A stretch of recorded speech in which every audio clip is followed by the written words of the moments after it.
علی رسولہ الکریم اما بعد فاعوذ باللہ من الشیطان الرجیم بسم اللہ الرحمن الرحیم کہ ان اللہ وملائکتہ یصلون علی النبی یا ایہا الذین آمنوا صلوا علیہ وسلموا تسلیما کہ اللہ اور اس کے فرشتے نبی صلی اللہ علیہ وسلم پر درود بھیجتے ہیں۔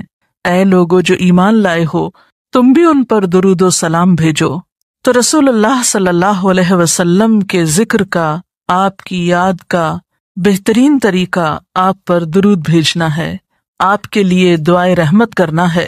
وہ عظیم ہستی جس پر اللہ رب العزت کی رحمت برستی ہے، جس کا ذکر اللہ سبحانہ و تعالی فرشتوں میں کرتے ہیں، جن پر فرشتے دعائے رحمت بھیجتے ہیں، آخر ان کا ذکر اور ان پر درود و سلام میں اور آپ کیوں نہ بھیجیں گے۔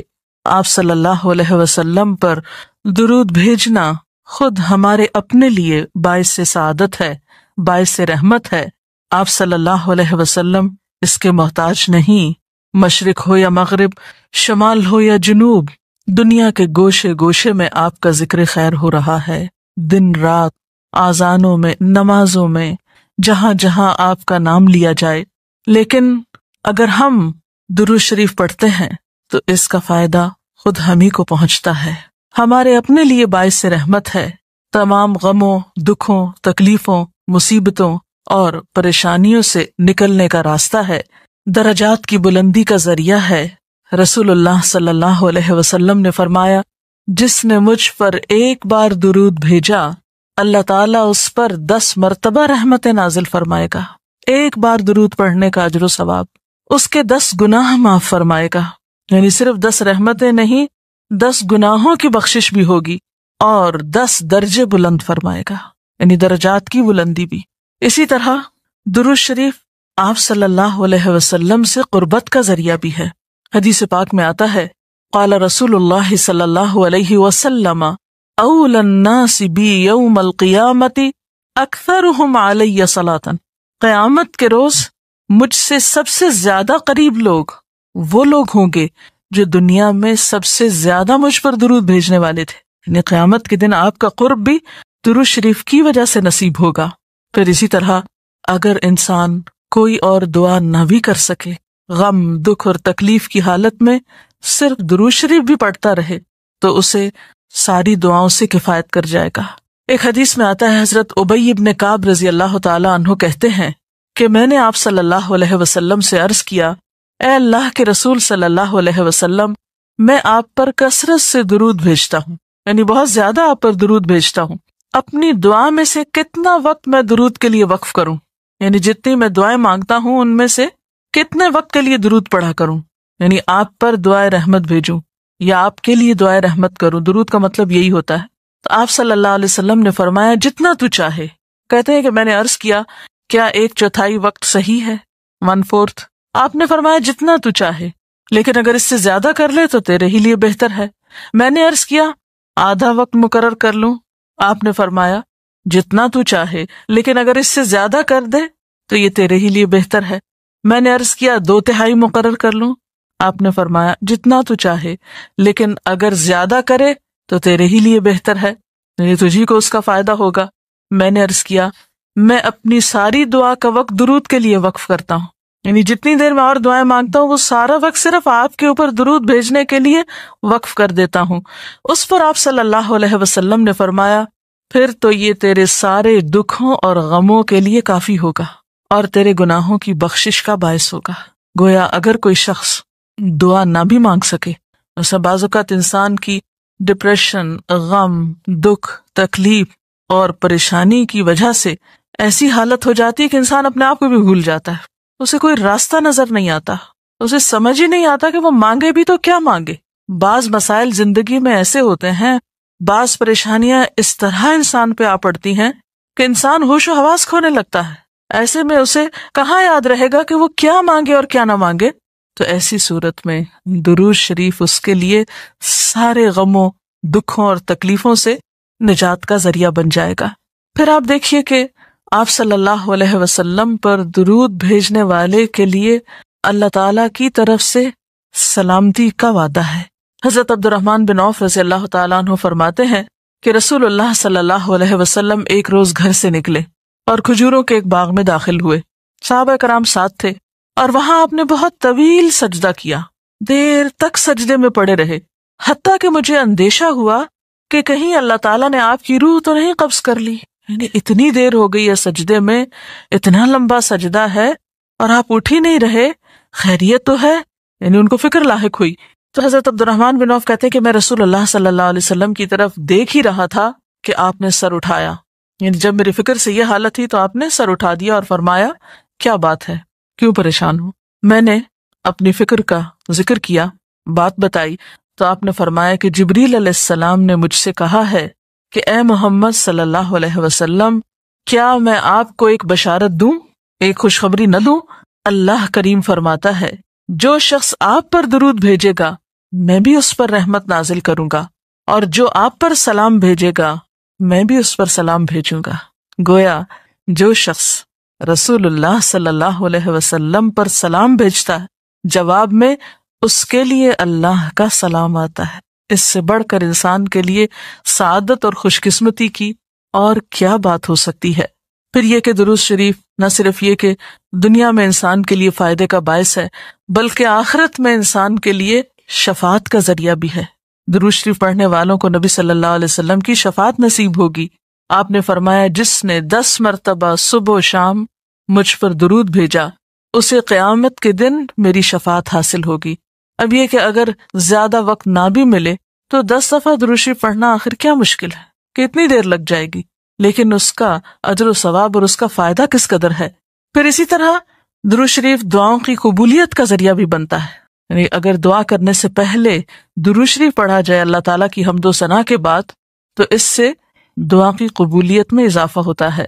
نبی صلی اللہ علیہ وسلم کے ساتھ حضرت عبداللہ بن مسعود اور حضرت ابوبکر اور حضرت عمر تشریف فرما تھے، تو حضرت عبداللہ بن مسعود کہتے ہیں کہ میں نماز پڑھ رہا تھا، میں بیٹھا تو پہلے اللہ تعالیٰ کی حمد و ثنا کی، پھر آپ پر درود بھیجا، پھر اپنے لیے دعا کی، تو آپ نے فرمایا اللہ سے مانگو ضرور دیے جاؤ گے، یعنی جس طریقے سے تم نے دعا کی ہے کہ پہلے اللہ تعالیٰ کی حمد و ثنا کی ہے پھر درود شریف پڑھا ہے، تو اب جو بھی تم دعا مانگو گے وہ دعا قبول ہوگی۔ پھر اسی طرح ہم دیکھتے ہیں کہ درود شریف نیکیوں کا دروازہ کھولتا ہے، نیکیوں میں اضافے کا ذریعہ بنتا ہے۔ آپ نے فرمایا جس نے مجھ پر ایک دفعہ درود بھیجا اللہ تعالیٰ اس کے نامہ اعمال میں 10 نیکیاں لکھے گا۔ پھر اسی طرح فرشتوں کی دعائیں آتی ہیں اس شخص کے لیے جو درود شریف پڑھتا ہے۔ رسول اللہ صلی اللہ علیہ وسلم نے فرمایا جب تک کوئی مسلمان مجھ پر درود بھیجتا رہتا ہے اس وقت تک فرشتے اس کے لیے دعائیں رحمت کرتے رہتے ہیں، یعنی آپ درود شریف پڑھیں تو فرشتے آپ کے لیے دعا کرنے میں لگ جاتے ہیں۔ اب جو چاہے کم پڑھے اور جو چاہے زیادہ پڑھے، یعنی کتنی دعائیں چاہیے اس کو۔ دیکھیں ہم عام طور پر کتنا کہتے ہیں دوسروں سے کہ پلیز ہمارے لیے دعا کیجیے، ہمیں دعا میں یاد رکھیے، دوسروں کی ایک طرح سے منت سماجت کر رہے ہوتے ہیں، لیکن کتنا آسان طریقہ ہے فرشتوں کی دعائیں لینے کا کہ انسان درود شریف پڑھنا شروع کر دے۔ اور وہ شخص جو درود نہ پڑھے وہ صرف اپنے آپ ہی کو نقصان دیتا ہے، اس لیے کہ درود شریف نہ پڑھنا انسان کے بخیل ہونے کی علامت ہے۔ آپ صلی اللہ علیہ وسلم نے فرمایا جس کے سامنے میرا نام لیا جائے اور پھر وہ مجھ پر درود نہ پڑھے تو وہ بخیل ہے۔ اس سے یہ بات بھی پتہ چلتی ہے کہ اگر ہم خود درود شریف نہیں بھی پڑھ رہے لیکن اگر کوئی اور آپ کا ذکر خیر کر رہا ہے یا کوئی اور درود شریف پڑھ رہا ہے اور اگر وہ بلند آواز میں پڑھ رہا ہے تو ہمیں بھی آپ کا نام سنتے ہی دل میں درود شریف پڑھنا ہوگا۔ یہ بھی آپ کے ادب میں سے ایک ہے۔ اور قیامت کے دن اس شخص کے لیے جو درود نہ پڑھے، درود کا نہ پڑھنا حسرتوں کا باعث ہوگا۔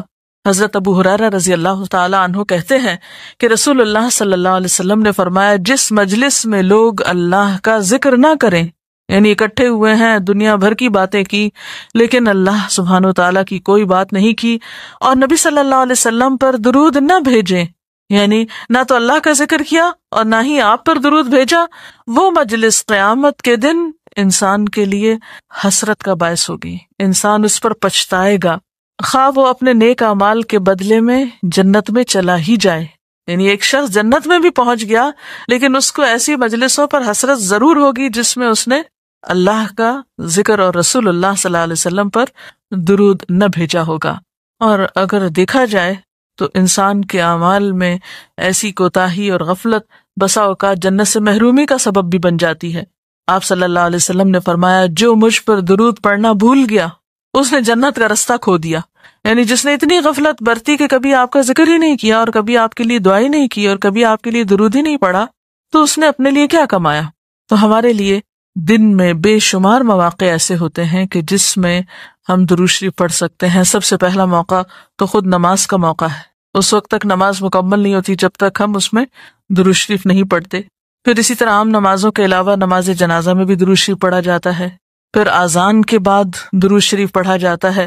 آپ صلی اللہ علیہ وسلم نے فرمایا جب مؤذن کی آواز سنو یعنی اذان سنو تو وہی کہو جو مؤذن کہتا ہے، یعنی اذان کا جواب دو، پھر مجھ پر درود پڑھو۔ یعنی اذان کا جواب دینے کے بعد جب اذان ختم ہو جائے تو کیا کرنا چاہیے؟ نبی صلی اللہ علیہ وسلم پر درود بھیجنا چاہیے، کیونکہ مجھ پر درود پڑھنے والے پر اللہ تعالیٰ 10 رحمتیں نازل فرماتا ہے۔ اس کے بعد میرے لیے اللہ سے وسیلہ مانگو، جو جنت میں ایک مقام ہے جو جنتیوں میں سے صرف کسی ایک ہی کو ملے گا، اور مجھے امید ہے کہ وہ جنتی میں ہی ہوں گا، یعنی آپ صلی اللہ علیہ وسلم ہی کے لیے وہ مقام ہے۔ اور آپ نے یہ بھی فرمایا کہ من سألی اللہ الوسیلہ، جس نے اللہ سے میرے لیے وسیلہ کی دعا کی، یعنی درود شریف کے علاوہ آت محمد الوسیلۃ دعا ہم پڑھتے ہیں، یہ دعا بھی پڑھی جانی چاہیے۔ تو جس نے یہ دعا پڑھی اس کے لیے میری شفاعت واجب ہو جائے گی، یعنی قیامت کے دن پھر میں اس کے لیے شفاعت کروں گا۔ نمازوں کے علاوہ، خاص مواقع کے علاوہ دن میں جب بھی آپ چاہیں درود شریف پڑھ سکتے ہیں، لیکن عام دنوں کے علاوہ جمعے کے دن خصوصی طور پر درود شریف پڑھنے کی تاکید ہے، کیونکہ آپ نے اس کا خود حکم دیا۔ آپ صلی اللہ علیہ وسلم نے فرمایا جمعہ کے روز کثرت سے مجھ پر درود پڑھا کرو، جو آدمی جمعہ کے روز مجھ پر درود بھیجتا ہے وہ میرے سامنے پیش کیا جاتا ہے۔ اسی طرح دعا سے پہلے، دعا کے بعد، پھر جہاں کہیں آپ کا نام لیا جا رہا ہو یا لکھا جا رہا ہو یا کسی بھی طرح آپ کا ذکر آئے وہاں آپ کے لیے درود پڑھنا۔ اسی طرح مسجد میں داخل ہوتے وقت درود شریف پڑھنا، مسجد سے نکلتے وقت درود شریف پڑھنا، پھر نماز سے فارغ ہونے کے بعد درود شریف پڑھنا، یعنی ایک تو نماز کے اندر ہے لیکن نماز سے فراغت کے بعد، پھر اسی طرح ہر مجلس میں آپ پر درود پڑھنا ضروری ہے، پھر اسی طرح صبح و شام کے اوقات میں، یعنی یہ تمام مواقع ایسے مواقع ہیں جس میں آپ درود شریف پڑھ سکتے ہیں۔ اور موقع کوئی ہو یا نہ ہو، دن یا رات کی گھڑیوں میں سے جس گھڑی میں آپ چاہیں، جب چاہیں، چلتے پھرتے کام کاج کرتے، آپ اللہ کے رسول صلی اللہ علیہ وسلم کو یاد کر سکتے ہیں، آپ کے لیے درود اور سلام پڑھ سکتے ہیں۔ اللہ تعالی ہمیں ان لوگوں میں شامل کرے جو کثرت سے آپ پر درود بھیجتے ہیں۔ اس سلسلے میں اگر کوئی آپ کا سوال ہو تو آپ کر سکتے ہیں۔ ڈاکٹر صاحبہ، رسول اللہ صلی اللہ علیہ وسلم پر درود شریف پڑھنے کے لیے کیا وضو کا ہونا لازمی ہے؟ وضو کی شرط نماز اور طواف کے لیے، یہ 2 کام وضو کے بغیر نہیں ہو سکتے، یعنی اگر کوئی وضو کے بغیر نماز پڑھے گا تو اس کی نماز نہیں ہوگی، یعنی نماز قبول نہیں ہوگی۔ اسی طرح خانہ کعبہ کا طواف کرنے کے لیے وضو شرط ہے، لیکن اس کے علاوہ باقی نیکی کے کاموں کو کرنے کے لیے اور عام حالات میں بھی باوضو رہنا بہت فضیلت کی بات ہے۔ لیکن مثلاً اگر آپ قرآن پاک پڑھ رہے ہیں اور آپ کا وضو نہیں ہے تو وہ وضو کا نہ ہونا تلاوت میں خلل انداز نہیں ہوگا، یہ نہیں کہ آپ کی تلاوت قبول نہیں ہوگی، آپ کو جو بھی صورت یاد ہے آپ پڑھ سکتے ہیں۔ اسی طرح اگر قرآن پاک بغیر وضو کے آپ اپنی زبان سے پڑھ سکتے ہیں تو درود شریف بھی پڑھ سکتے ہیں، اس میں کوئی شرط نہیں ہے۔ لیکن ظاہر ہے کہ باوضو پڑھنے میں اور بغیر وضو پڑھنے میں فرق تو ہے۔ باوضو درود شریف پڑھنا زیادہ بہتر ہے، پسندیدہ ہے بنسبت بغیر وضو کے۔ لیکن اگر کسی شخص کا وضو زیادہ قائم نہیں رہتا یا اس کو وضو کرنے کا موقع نہیں، تو اس کا یہ مطلب نہیں کہ وہ درود شریف پڑھنا چھوڑ دے کہ اب وضو سے نہیں تو اب درود شریف ہوگا نہیں یا پڑھنا بے ادبی ہے، ایسی بات بھی نہیں۔ زبان پاک ہے، آپ کسی بھی وقت درود شریف کہیں بھی لیٹے بیٹھے چلتے پھرتے بازار میں گھر میں آپ بسہولت پڑھ سکتے ہیں، اس میں کوئی ممانعت نہیں۔ جی کوئی اور سوال؟ ڈاکٹر صاحبہ یہ بتائیے کہ آج کل کئی قسم کی درود شریف پڑھی جاتی ہیں، ان میں سے ہمیں کون سی پڑھنی چاہیے؟ جیسا کہ آپ نے عرض کیا کہ نبی صلی اللہ علیہ وسلم پر درود شریف پڑھنے کے کئی صیغے ہمارے ہاں مشہور ہیں. اس میں کچھ تو وہ ہیں جو آپ صلی اللہ علیہ وسلم سے ثابت ہیں، اور کچھ ایسے ہیں کہ جو لوگوں نے بعد میں خود بنا لیے ہیں. تو وہ ایسے تمام ورژن یا ایسی تمام عبارتیں جو لوگوں نے خود اس معنی کی بنائی ہیں، خواہ وہ عربی میں ہیں یا اردو میں ہیں، تو ان کو پڑھنے کی حد تک تو پڑھا جا سکتا ہے. یعنی اگر نثر میں کوئی ایسی عبارت موجود ہے جس میں آپ صلی اللہ علیہ وسلم کے لیے دعا کی گئی ہے یا آپ کی مدح کی گئی ہے یا آپ پر سلام بھیجا گیا ہے، خواہ وہ نثر میں ہو یا شعر میں، تو اس میں حرج تو کوئی نہیں. لیکن وہ چیز جو خود آپ صلی اللہ علیہ وسلم نے ہمیں سکھائی اور جو آپ کی طرف سے ہمیں ملی، اس کا مقام باقی ہر انسان کے کلام پر کہیں بلند ہے، کہیں زیادہ فائدہ مند ہے. تو وہ درود شریف جو مسنون ہے، وہ صیغہ جو آپ سے ثابت ہے، اس کا پڑھنا افضل ہے، وہی اصل درود ہے. اور باقی تو انسانوں کے خیالات یا جذبات کا اظہار ہے، خواہ وہ شعر میں ہو، خواہ وہ نثر میں ہو، خواہ وہ اردو میں ہو، خواہ پنجابی میں ہو یا کسی اور زبان میں ہو، وہ تو پھر انسانوں کے کلام ہے نا. تو جس طرح اللہ سبحانہ و تعالیٰ کے کلام کو باقی تمام انسانوں کے کلام پر فضیلت ہے، اسی طرح نبی صلی اللہ علیہ وسلم کے کلام کو بھی باقی انسانوں کے کلام پر فضیلت ہے. ایک عام شاعر کتنی بھی خوبصورت بات کرے لیکن اللہ کے رسول صلی اللہ علیہ وسلم سے آگے تو اس کی بات نہیں ہو سکتی. ایک عام انسان کتنے بھی خوبصورت انداز میں آپ صلی اللہ علیہ وسلم کا ذکر خیر کرے لیکن وہ اس کے برابر تو نہیں ہو سکتا جو نبی صلی اللہ علیہ وسلم نے خود ہمیں دیا. تو بہترین صیغہ وہی ہے جو ہم نماز میں پڑھتے ہیں، جسے درود ابراہیمی کہا جاتا ہے، اور اس کا پڑھنا باعث اجر و ثواب ہے اور اس میں کوئی شک ہی نہیں. اسی طرح یہ چونکہ تھوڑا طویل ہے تو اس کو مختصر انداز میں بھی آپ پڑھ سکتے ہیں. مثلا صرف اگر آپ صلی اللہ علیہ وسلم کہہ رہے ہیں تو یہ بھی درست ہے، یہ بھی درود شریف مکمل ہے ایک طرح سے اگرچہ مختصر ہے. اسی طرح اللہم صلی وسلم علی نبینا محمد، یہ بھی آپ پڑھ سکتے ہیں. صلی اللہ علی النبی الکریم کہہ سکتے ہیں. تو مختصر ہو یا درود ابراہیمی کچھ طویل شکل میں ہو، اصل چیز تو ذکر میں مشغول ہونا ہے. تعداد میٹر نہیں کرتی جتنا وہ احساس اور جذبہ اور عقیدت جو کہ درود شریف پڑھتے ہوئے آپ صلی اللہ علیہ وسلم کے لیے ہماری ہو سکتی ہے. بعض لوگوں کو دیکھا گیا ہے کہ درود شریف تو بہت کثرت کے ساتھ پڑھتے ہیں لیکن فرض نماز کی طرف بالکل توجہ نہیں دی جاتی، اور ان کا کہنا یہ ہے کہ ہمارے لیے درود شریف ہی کافی ہے. تو کیا یہ ان کا طریقہ درست ہے؟ بات یہ ہے کہ دین کے معاملے میں ہم اپنی مرضی سے کوئی تبدیلی نہیں کر سکتے، یا دین کے مفہوم ہم خود متعین نہیں کر سکتے. مثلا صحابہ کرام میں سے کسی نے آج تک درود شریف پڑھنے کا یہ مطلب نہیں لیا کہ وہ ان کی نمازوں کے لیے بھی کافی ہو گیا یا اب نماز کی ضرورت نہیں رہی. نماز تو فرض ہے، سب سے پہلا حساب قیامت کے دن نماز ہی کا ہوگا. حقوق اللہ میں سے سب سے پہلا حق نماز ہے. تو یہ درود شریف پڑھنا تو نبی صلی اللہ علیہ وسلم کا حق ہے اور نماز پڑھنا اللہ کا حق ہے. اب یہ دو حقوق اپنی اپنی جگہ پر ہیں. آپ کو یہ حق نہیں دیا گیا کہ آپ ایک کا حق دیتے دیتے دوسرے کا حق مار دیں. لہٰذا یہ کہنا بالکل درست نہیں کہ درود شریف نماز کی جگہ پر بھی کافی ہے یا نماز کی اب ضرورت نہیں رہی، صرف درود شریف ہی کافی ہے. یہ پھر حد سے بڑھنا ہوگا، اعتدال سے نکلنے کی بات ہے. تو ہمارا دین ہمیں اعتدال سکھاتا ہے، ہر چیز اپنے مقام پر ہی خوبصورت ہوتی ہے. جی کوئی اور سوال؟ مومن جو ہے وہ جنت میں جا کر کیوں حسرت کرے گا؟ حالانکہ مومن کا تو مقصد یہی ہوتا ہے کہ وہ جنت میں چلا جائے، پھر بھی مطلب وہ کیوں اس پر حسرت کرے گا؟ اب دیکھیے دنیا میں بھی بہت دفعہ ایسا ہوتا ہے کہ مثلاً ایک کھلاڑی ہے، بہت اچھی اس کی پرفارمنس ہے، ٹیم کامیاب بھی ہو جاتی ہے، لیکن اس کے باوجود اگر کہیں کوئی کمی رہ جائے تو اس پر حسرت بھی ہوتی ہے کامیابی کے باوجود. مثلاً ایک طالب علم بہت اچھی پوزیشن امتحان میں حاصل کرتا ہے اور اس کے ساتھ بعض اوقات اس کو افسوس بھی ہوتا ہے کہ اگر میں تھوڑی سی محنت اور کرتا تو میں فلاں مقام پہ پہنچ جاتا.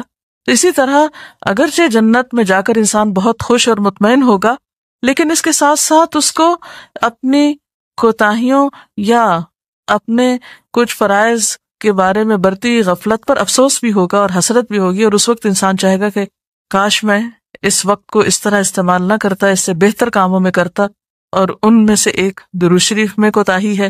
جیسا کہ ہم دیکھتے ہیں کہ کچھ لوگ نبی صلی اللہ علیہ وسلم کہنے کے بجائے صرف نبی صلی اللہ علیہ وسلم کہتے ہیں، تو کیا ایسا کہہ سکتے ہیں؟ عام طور پر لوگ صلی اللہ علیہ وسلم کو مخفف کر دیتے ہیں، یعنی اس کی صرف ایبریویشن استعمال کرتے ہیں.